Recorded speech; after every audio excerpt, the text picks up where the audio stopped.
अरे वाह, आज कोई मुझसे ये नहीं कहेगा कि ये मत खा, वहाँ मत जा, बारिश मत छू, ये सब मेरा है। वो जैसे ही पकौड़ा उठाने जाती है तभी दादी की आवाज गूंजती है। उठ उठ उठ रही है कि बताऊं तुझे? अभी तक कच्चे आम नहीं काटे। दादी सपने में तो मत घुसो, कुछ तो अपने मन की करने दो। इतने में वैजयंती उसके चेहरे पर जग भरकर पानी फेंक देती है और वर्षा नींद से जागती है और उसका सपना टूटता है। देख लिए दिन में ख्वाब, काम करने की बोलो तो सोती रहती है महारानी। चल जल्दी काम खत्म कर। लगता है मैं सपना देख रही थी, मेरे हाथ में पकड़ा था, ये फिर से चाकू और आम कैसे आ गए? मुझे तो सपने में भी कोई खुश नहीं रहने देता। वैजयंती चली जाती है और वर्षा सारे आम काटकर सुखाती है। इतने में वैजयंती उसे खाना बनाने के लिए बोलती है। वर्षा थकान की वजह से थोड़ा मना कर देती है। तब वैजयंती उसे छड़ी से नीला कर देती है। दादी मत मारो दादी। तो इसी लायक है, बहुत थक गई थी ना, अब इस मार के साथ खाना बनाएगी। वर्षा के साथ उसके अपने ही बहुत बुरा करते हैं। मोहल्ले के लोग भी उसके हाथ पर निशान देख सहम जाते हैं। बताओ तो, वर्षा के साथ ये लोग कितना बुरा करते हैं कि हमारा दिल भी कांप जाता है। कभी रात को उसके चीखने की आवाज आएगी तो कभी दिन में उसके रोने की। मुझे भी बहुत बुरा लगता है, उसके बड़े भाई बहन भी ऐसे ही हैं। जब भी बारिश होती है वैजयंती उसे कुछ न कुछ पकौड़े और अपने मनपसंद का बनाने के लिए भेज देती है। उसके अचार पापड़ की महीने भर की तनख्वाह राजेश बैंक से निकाल कर लाता है और अपने बेटे को बाइक दे देता है। तब वर्षा, पापा वैसे तो मुझे कुछ भी नहीं चाहिए, लेकिन मुझे आप एक छाता दिला देते। क्यों? छाते की तुझे क्या जरूरत है? वो पापा, अचार पापड़ के काम से पैसे आए थे ना, भैया को दे दिया, दीदी को दे दिया, मेरा भी तो इस पर कुछ हक है। हाँ, घर की लड़कियां कब से कमाई पर हक जताने लगी हैं? जुबान कम चला और काम कर। इतने में तेज बारिश होने लगती है और घर पर गेस्ट आ जाते हैं। अरे नमस्ते भाई साहब। नमस्ते बुआ जी, कैसी हो आप? अरे उषा, तू बारिश का मौसम हो रहा है तब भी आ गई तू? आपसे मिलने का बहुत मन था तो बारिश में भी आ गई और अपने पति को भी साथ ले आई हूँ। अब गर्मा गर्म कुछ पकौड़े और समोसे खिला दो। हाँ क्यों नहीं। ए लड़की, जा पहले छत का पानी निकाल, 5 मिनट के अंदर नाली भर गई है, वरना नीचे पानी आने लगेगा सीढ़ियों से। और फिर गर्मा गर्म समोसे ले आ। दादी मैं छत पर जा रही हूँ, आप दिव्या भैया को बाहर से समोसे लाने भेज दो। कल ही मैं ब्रांड न्यू नए शूज लेकर आया हूँ, मैं बारिश में बाहर कहीं नहीं जाने वाला हूँ। मैं भी नहीं जा रही, मैंने भी कल फेशियल करवाया है। सुन लिया तूने, तू ही जाएगी अब, पहले समोसे ला और चाय बना। ठीक है। वर्षा खुशी के मारे चाय बना देती है और बाहर समोसे लेने चली जाती है। तब बारिश में खुश होकर अपनी बाहें फैलाकर, अरे वाह, आज तो मेरे घर वालों ने काम के चक्कर में मुझे बारिश में ही भेज दिया। कब से मैं बारिश में भीगी नहीं पा रही थी। वाह, ये ठंडी ठंडी बारिश की बूंदें जब चेहरे पर पड़ रही हैं तो मजा आ रहा है। आज तो मैं बारिश में नाचूंगी भी। जुल्फों से बांध लिए बादल, सीने पे से उड़ने लगा आंचल, मुझसे नैना मिला के मौसम होने लगा पागल, सबसे हो के बेफिक्र मैं नाचूं आज छम छम छम हे छम छम छम। तभी बारिश में एक रेडी वाले अंकल का टायर फंस जाता है। वर्षा धक्का लगाकर उन्हें मुसीबत से बाहर निकाल देती है। फिर वो समोसे की दुकान पर पहुंच जाती है जहां गरम गरम समोसे बना रहे थे और फिर उन्हें पैक करवा लेती है। तभी उसकी नजर एक बेचारी लड़की पर पड़ती है जो बारिश में अपनी माँ और भाई से बिछड़ गई थी। क्या हुआ? तुम परेशान हो? कुछ बताओ। काव्या बोल नहीं सकती थी, यही बात वो अपने इशारों में ही वर्षा को बताती है। ए आई ओ ई, ए आई ओ आ आई आई या। अच्छा, तुम अपने घर वालों के साथ बिछड़ गई हो, बाजार आई थी। ए ओ आई। मैं तुम्हें कुछ नहीं होने दूंगी, तुम मुझ पर भरोसा रखो, तुम्हारे घर वालों से मैं मिला दूंगी तुम्हें। जब तक तुम इस हलवाई की दुकान पर यहाँ बैठ जाओ, मेरे साथ गरम गरम जलेबी रबड़ी खाओगी। ए आई ओ आबा ओ बाबा आपे। ठीक है, मैं भी तुम्हारे साथ में खाऊंगी। वर्षा काव्या की ठंड लगने पर उसे अपनी चुन्नी उड़ा देती है और उसके इशारों से उसका नाम भी जान जाती है और उसे ढेर सारी बातें करती है। साथ में वो गरम जलेबी रबड़ी भी खाते हैं। पता है, मेरा कोई दोस्त नहीं है, इसलिए मैं तुम्हें अपनी दोस्त मानकर तुमसे अपनी खुशी जाहिर करना चाहती हूँ। आज से पहले मैं कभी खुश नहीं थी ना बारिश में घूमी, ना मैंने ये खाया। मेरे घर वाले तो मुझे देते ही नहीं है। काव्या से हाथ के इशारे करके उसकी बातों का जवाब देती है। और तुम्हें बताऊं, मेरे घर में मेरी कोई नहीं सुनता, एक तुम ही हो जो आज मेरी बात सुन रही हो। ये सुनकर काव्या हंसने लगती है। इतने में उसके भाई और माँ उसे देख गले लगाते हैं। तेरी बहन मिल गई और कितना खुश है तू। आज पहली बार मैंने इसे इतना हंसते हुए देखा है। हाँ माँ, मैंने भी। तब काव्या इशारे से सारी बात अपनी माँ और भाई को बताती है। क्या सच में? इन्होंने तेरा बहुत ख्याल रखा और तुझे ये सब भी खिलाया? बेटी, तुम जो भी हो, तुमने मेरी बच्ची का ख्याल रखा। तुम्हें पता है, 4 साल में इस बच्ची ने किसी अनजान इंसान को खुद गले नहीं लगाया और ना कभी किसी पर विश्वास किया, और तुम इतनी आसानी से उसकी बात समझ गई। ये किसी खुशी से कम नहीं है। मेरी बहन को आपने ढूंढ लिया, उसके लिए धन्यवाद, वरना हम कहाँ ढूंढते इतनी बारिश में। कोई बात नहीं, इंसानियत के नाते ये मेरा फर्ज था। ओनो, मुझे तो घर पर जाना है, गेस्ट आए हैं, मैं चलती हूँ, बाय। वर्षा जल्दबाजी में घर पहुंचती है और राजेश वहीं सुनाने लगता है। इतनी देर कैसे हो गई तुझे? समझ नहीं आता, कोई मेहमान घर पर इंतजार कर रहा है, चाय भी ठंडी हो गई। वो समोसे बने में टाइम लग रहा था, भीड़ बहुत थी। अच्छा। हाय हाय, कम वक्त कहीं की छींक यही मारेगी क्या? चल जा यहाँ से अंदर, कपड़े बदल। वर्षा खुशी के मारे कमरे में आकर मजे भी कर लिए और 2 बार मदद भी कर दी, और छींकने की एक्टिंग करके डांटने और मार से भी बच गई। अच्छा ये बात है, रुक अभी दादी को बताती हूँ। नहीं दीदी, नहीं, ऐसा मत करो।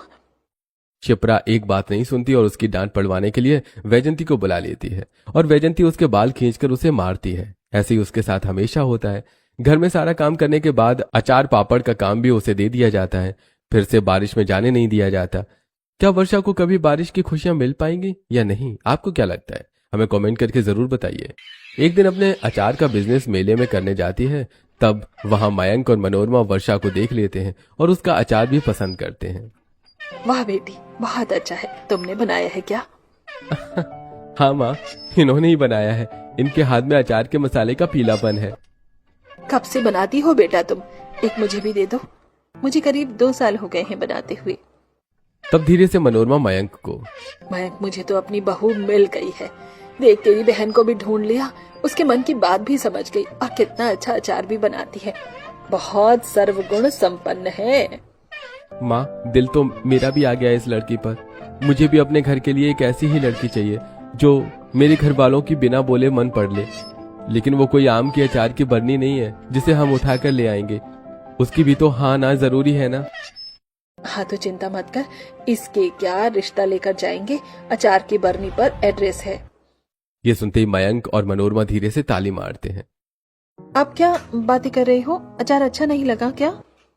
अरे नहीं नहीं बेटा, अचार तो बहुत अच्छा है, 2 बरनी दे दो। इस तरह मनोरमा उसके 2 अचार की बरनी खरीद कर घर ले जाती है और 4 दिन बाद वो उसके घर रिश्ता लेकर जाते हैं। रिश्ते की बात सुनकर राजेश अकेले में वैजंती से, माँ, अगर ये यहाँ से चली गई तो हमारे अचार पापड़ के बिजनेस का क्या होगा? वो ठप हो जाएगा। लेकिन मैं इस मनहूस को अपनी आंखों के सामने बर्दाश्त भी नहीं कर सकता। बीच का रास्ता अपनाते हैं, ससुराल वालों के सामने शर्त रखते हैं। राजेश को वैजंती आपस में समझा देती है और फिर वैजंती ससुराल वालों से बात करती है। देखिए, हम शादी के लिए तो तैयार हैं, लड़का भी हमें पसंद आया, लेकिन हमारे अचार पापड़ का बिजनेस वर्षा ही संभालती है। हम इसे बंद नहीं करवाना चाहते हैं। अगर वो ये काम ससुराल जाकर भी कर रही होगी तो हमें मंजूर है, और पैसे आते रहे तो। माँ, इसके मायके वाले बहुत शातिर हैं। तू शांत रहे जी, हमें शर्त मंजूर है। तो हमें भी रिश्ता मंजूर है, शादी की तैयारी कीजिए। और फिर कुछ दिनों बाद शादी की तैयारी शुरू हो जाती है। फिर खुशी के साथ वर्षा की शादी मयंक से करवा देते हैं और जब वर्षा ससुराल में आती है, बहुत प्यार से मनोरमा अपनी बहू का स्वागत करती है। अगले दिन सुबह सुबह जोरदार बारिश होती है। तब घबराकर, बारिश हो रही है, जल्दी से पकौड़े बना देती हूँ, वरना क्या पता यहाँ पर भी सास ससुर गुस्सा करें। ऐसा ही करती है। इतने में सास और नंद आकर, ए आई ओ आई भाभी आई ओ आई आई ओ। ऐसे कैसे नहीं करूँ काव्या, ससुराल में मेरी पहली रसोई है और पहली बारिश भी तो है ना। खाना बना रही है, इसकी कोई जरूरत नहीं है। मैं अपनी बहू को गर्मा गर्म पकौड़े, समोसे और जो भी तुझे पसंद है मैं बनाकर खिलाऊंगी। अरे नहीं माँ जी। अच्छा, अब तू आते ही अपनी सास पर हुक्म चलाएगी? हाँ? नहीं माँ जी। तब काव्या अपनी भाभी को बाहर ले जाती है और दोनों बारिश में भीगने लगते हैं। आज तो वर्षा को वर्षा में भीगने का मौका मिल गया। मेरे घर वालों ने कभी भी मुझे बारिश में भीगने का मौका नहीं दिया, लेकिन यहाँ बहुत अच्छा लग रहा है। यहाँ सब अच्छे हैं। अरे वाह, पकौड़े की खुशबू। इतने में सास गर्मा गर्म पकौड़े, सैंडविच, दाल कचौड़ी, हरी चटनी और चाय बनाकर ले आती है, जहाँ उनके आलीशान गार्डन में बारिश देखते देखते बैठकर आराम से खाया जाता है। आजा मेरी दुलारी, तूने तो अपने हाथ का अचार खिलाकर पहली रसोई की रस्म वहीं कर दी थी। तब से ही मैंने तुझे अपनी बहू मान लिया था। आज तू मेरे हाथ का खा। ये तो बहुत स्वादिष्ट है माँ जी। पहली बार मुझे माँ के हाथों का खाना खाने को मिला है, इसलिए तेरी आंखें नम हो गई हैं। हाँ माँ जी, तू चिंता मत करना, तुझे खूब माँ का प्यार दूंगी मैं। अरे मेरी बहू की पहली बारिश है ससुराल में, तो मैं भी आ सकता हूँ क्या? आइए ना पापा जी। भाभी, आप अपने देवर को भूल गई क्या? मैं भी आया। अंशु जैसी अपनी भाभी के पास जाता है, कीचड़ में फिसल कर गिर जाता है और सब लोग हंसने लगते हैं। दत्त तेरे की। देवर जी, संभल कर आना था ना। वैसे माँ जी बहुत टेस्टी है, आप सब खाइए ना। हाथ से पहले मुझे स्पेशल किसी ने बिठाकर नहीं खिलाया। न मायके में प्यार सम्मान मिला, लेकिन ससुराल में आपका प्यार भी मिल रहा है और बारिश में भी मजे करवा दिए। ऐसे ही साथ सब मिलकर बारिश में चटपटा खाना खाते हैं और फिर सास बहू को सुंदर सुंदर साड़ियां पहनने के लिए देती है। कुछ दिनों में वर्षा अपने ससुराल में कंफर्टेबल हो जाती है, लेकिन फिर उसे मायके का डरावना सपना आता है। और उस दिन पहली इतनी जोरदार बारिश हो रही थी कि खिड़कियां अपने आप खुलकर बज रही थी। तभी गरजते बादलों के बाद घबराकर वर्षा को खिड़की बंद कर देती है। क्या हुआ बहू, तू घबरा क्यों रही है? खिड़की क्यों बंद कर दी? बारिश आ रही है माँ जी। तो तू डर क्यों रही है? कुछ नहीं माँ जी। मुझे अपनी माँ नहीं समझती तो मुझे कुछ भी मत बता। वो माँ जी, पापा और दादी वहाँ सब मुझे बारिश में जाने से मना करते थे और कभी खुशी नहीं मनाने देते थे। और जब छत पर पानी भर जाता था या गार्डन में तो वहाँ की सफाई भी करवाते थे, सब कुछ बनवाते थे। लेकिन आपने मेरा पहला दिन यहाँ पर बारिश में यादगार बना दिया है कि मेरा डर ही मुझसे दूर कर दिया। लेकिन क्यों बहू, वो सब छोड़िए ना माँ जी। तभी जाते जाते मनोरमा वर्षा के हाथ पर गोल नीला निशान देख लेती है। ये निशान देखा हुआ लग रहा है, लेकिन मुझे कुछ याद क्यों नहीं आ रहा कि कहाँ देखा था। खैर छोड़ो। चलो मैडम, आज हम बारिश में लॉन्ग ड्राइव पर चलेंगे और रेस्टोरेंट में खाना खाएंगे। सच में? मयंक उसे लैम्बोर्गिनी कार में बारिश में लॉन्ग ड्राइव पर ले जाता है। वर्षा को ये सब बहुत अच्छा लगता है। उसके बाद वो उसे मिरर वाले कैफे में ले जाता है, जहाँ बैठकर वो शाही खाना खाती है और ये देखकर उसकी आंखों में आंसू झलक जाते हैं और अपने मायके की बुरी यादों ने चली जाती है। आज तो मुझे खाना भी नहीं बनाना पड़ा और पापा बाहर से शाही पनीर, दाल मक्खन और भी टेस्टी टेस्टी खाना लेकर आए हैं। आज सबके साथ खाऊंगी। लेकिन वो सब अकेले ही खाना खाने लगते हैं। पापा, दादी, मुझे भी ये खाना दो जैसे आप लोग खा रहे हैं। ठीक है, तुझे ये खाना मिल जाएगा, बाहर आ और खा ले। वैजंती उसे बाहर ले जाती है और खाना जमीन पर फेंक देती है। वही खाना कुत्ता खा रहा होता है। ये ले, सबकी छोटी थाली का खा ले, बिल्कुल इस कुत्ते की तरह, क्योंकि तेरी यही औकात है बड़ा शाही पनीर खाने वाली। सही किया दादी इसके साथ। तुमने तो मुझे खाना, खुशी, प्यार, बारिश सब एक साथ दे दी, जिसके लिए मैं तड़प रही थी। मुझे नहीं पता तुम्हारे मायके वालों ने तुम्हें कभी ये सब खुशियां क्यों नहीं दी, लेकिन तुम ये सब डिजर्व करती हो। मयंक उसे अपने हाथ से खाना खिलाता है। घर जाने के बाद देवर उसको गरम गरम कॉफी बनाकर देता है। लीजिए भाभी, एक्सप्रेसो कॉफी। देवर जी, इसकी क्या जरूरत थी?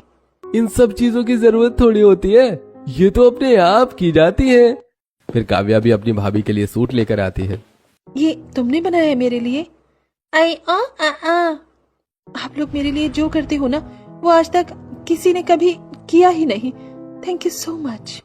वर्षा अपने ससुराल वालों के साथ खुश है, लेकिन कुछ दिनों बाद बारिश आती ही नहीं है। उसका मन उदास हो जाता है और बादलों को देखकर बात करने लगती है। कितने दिन से बारिश नहीं आ रही। ओ बादल, तुम बरस क्यों नहीं रहे हो? देखो मैं तुम्हें मारूंगी, चुपचाप बरसना शुरू हो जाओ। अच्छा ठीक है, फिर बात भी नहीं करना। हमारी बहू भी किसी बच्चे से कम नहीं है। अरे मनोरमा कब से बारिश का इंतजार कर रही है। बारिश होगी ना तो ऐसे बारिश में जरूर ले जाना। हाँ क्यों नहीं। और फिर सबके सो जाने के बाद रात को 1:30-2 बजे तेज हवा चलने लगती है और झमाझम बारिश होने लगती है। तेज बारिश की आवाज से वर्षा की नींद तो खुल ही जाती है और साथ में अखिलेश और मनोरमा की भी। वर्षा खिड़की से बाहर हाथ निकालती है। क्या फायदा, इस टाइम नहा भी नहीं सकते। लेकिन मैं तुम्हारी ये इच्छा पूरी करके रहूंगा। बारिश में जाना है? नहीं। तभी सास गर्मा गर्म चाय पकौड़े बेसन का पनीर चीला बनाकर लेकर आती है। अपनी बहू का हाथ पकड़कर छत पर ले जाती है, जहां पहले से ही सब मौजूद होते हैं और सब एक साथ देखकर उसे कहते हैं, सरप्राइज भाभी, चलिए बारिश में खाते खाते नहाते हैं। इतनी रात को, और क्या। ससुर छत की रंग बिरंगी लाइट ऑन कर देता है। फिर बहू के ससुराल वाले उसके मन मुताबिक माहौल सेट करते हैं और वो नाचते गाते रात में मस्ती करके थक के सो जाते हैं। अगले दिन काव्या अपनी सहेली से मिल रही थी। उन सहेलियों को देखकर वर्षा, काश मैं भी अपनी सहेलियों से मिल पाती। चांदनी, श्वेता, इस बारिश में उनसे कभी मिल ही नहीं पाई। अब तो तुम्हारी सहेलियों को मुझे बुलाना ही होगा। मयंक वर्षा का फोन चेक करता है और उसकी सहेलियों को घर पर बुलाता है। अपनी सहेलियों को एकदम से सामने देखकर वर्षा खुशी से पागल हो जाती है और दोनों को गले लगा लेती है। तुम दोनों, चांदनी, श्वेता, यहाँ कैसे? तुम्हें कैसे पता मेरा ससुराल यहाँ है? तो कुछ नहीं बताएगी, इसका मतलब ये नहीं कि कोई हमें नहीं पूछेगा। जीजू सच में बहुत अच्छे हैं, उन्होंने ही हमें यहाँ बुलाया है। Thank you so much Mayank ji. आपको कैसे पता चल जाता है कि मुझे क्या चाहिए और आप वही ला कर दे देते हैं? बस तुम्हारे मुंह से मुझे यही सुनना था। अब मैं मोक्ष को प्राप्त कर सकता हूँ। बकवास बंद कीजिए, कैसी बातें कर रहे हैं आप? बारिश होने लगी, चल आज अपना अधूरा सपना पूरा करते हैं। श्वेता वर्षा और चांदनी को ले जाती है और देखने लगते हैं। म्यूजिक चलाकर डांस करने लगते हैं। ससुराल वाले बहू को खुद देख ताली बजाते हैं। इतने में अचानक से उसके सारे मायके वाले आ जाते हैं। राजेश और वैजंती उसे देखकर गुस्सा होते हैं और म्यूजिक बंद कर देते हैं। तुम्हारी हिम्मत कैसे हुई बारिश में इस तरह नाचने की? मना किया है ना तुम्हें? अरे हम तो अचार पापड़ का हिसाब करने आए थे, लेकिन यहाँ तो ये पंख फैला कर नाच रही है। हमें इसके पंख पहले ही उतार देने चाहिए थे। आप कौन होते हैं इसके पंख उतारने वाले? और ससुराल में ये कुछ भी कर सकती है। आपने उसके साथ पहले जो जुल्म किया है, वो काम किया है। क्या था वो? कैसे मायके वाले हैं, बेटे की खुशी नहीं देखी जाती। हमदन जी, ये इसी के लायक है। ये मनहूस है, इसकी वजह से ही मेरी बीवी मोहिनी चल बसी। इसलिए मुझे इससे और बारिश दोनों से नफरत है, क्योंकि इससे पैदा होते ही वो मर गई थी। एक मिनट, मुझे कुछ याद आ रहा है। कहीं इसका जन्म 4 जुलाई को तो नहीं आता? रात के 9 बजे पैदा हुई थी बारिश में। हाँ, लेकिन ये आपको कैसे पता? हे भगवान, इसका मतलब ये वही है जो मेरे सामने पैदा हुई थी। देखिए समझी जी, मुझे सब याद आ गया है और आप मेरी बहू को उसकी माँ की मौत का कसूरवार नहीं कह सकते, क्योंकि इसने तो उसकी जान बचाई थी। कुछ भी बकवास मत कीजिए। बकवास नहीं कर रही हूँ। आज से 23 साल पहले, वो रात में नहीं भूल सकती। बहुत तेज बारिश हो रही है। मनोरमा अपनी बहन वैष्णवी को खाना देने आती है और वो मोहिनी की डिलीवरी के लिए बहुत परेशान थी। मनोरमा, तू मेरे लिए खाना क्यों लाई है? मेरे पास बहुत मुश्किल केस है। क्या हुआ दीदी? कहीं आप उस केस की बात तो नहीं कर रहे हो जो आपने मुझे बताया था कि एक औरत का इम्यून सिस्टम बहुत खराब है, लीवर वगैरह का, लेकिन प्रेगनेंसी की वजह से मिरेकल हो गया, उसको जिंदगी जीने का और मौका मिल गया। हाँ, ये वही केस है, लेकिन आज अगर उसकी डिलीवरी हो गई तो उसके जीने के चांस कम हो जाएंगे। इसका बच्चा बहुत बहादुर है जो उसने अपनी माँ को 9 महीने जीने दिया। सबसे बड़ी मुश्किल बात, इसने अपने पति को ये बात आज तक नहीं बताई। तो आप बता देना। नहीं नहीं डॉक्टर, वो ये बात बर्दाश्त नहीं कर पाएंगे। मुझे बहुत प्यार करते हैं वो, उन्हें मत बताना। मेरे बच्चे को बचा लीजिए, मुझे अपनी चिंता नहीं है। मुझे नहीं पता था कि ये वही बच्ची मेरे घर की बहू बनकर आएगी। और उस दिन दीदी ने तुम्हारी माँ की डिलीवरी की और जैसा कि होना था वही हुआ। तुम्हारी माँ का इम्यून सिस्टम कमजोर हुआ। छोड़ो, चल बसी वो, लेकिन तुम्हारी वजह से वो इतना ज्यादा टाइम जी भी पाई। भाई साहब, आपको कोई हक नहीं है अपनी बेटी को उसकी माँ की मौत का जिम्मेदार समझने का। आपने बहुत गलत किया है उसके साथ। देख लिया पापा, मैं अपनी माँ की मौत की जिम्मेदार नहीं थी, लेकिन आपने मेरे साथ वो सब किया जो कोई भी पिता अपने बच्चों के साथ कभी नहीं करता। एक ही लाठी से सबको हाँकना आसान है दादी, लेकिन हर इंसान की किस्मत और गलती अलग होती है। हमें माफ कर दे मेरी बच्ची। मुझे भी माफ कर दे। मुझे नहीं पता था मोहिनी ने मेरे से ये सब छुपाया है। नहीं, आज भले ही ये बात आपके सामने है, फिर भी आप एक छोटे से बच्चे को कैसे अपनी सजा दे सकते हो? मैं ये कभी नहीं भूल सकती, ना कभी माफ कर पाऊं।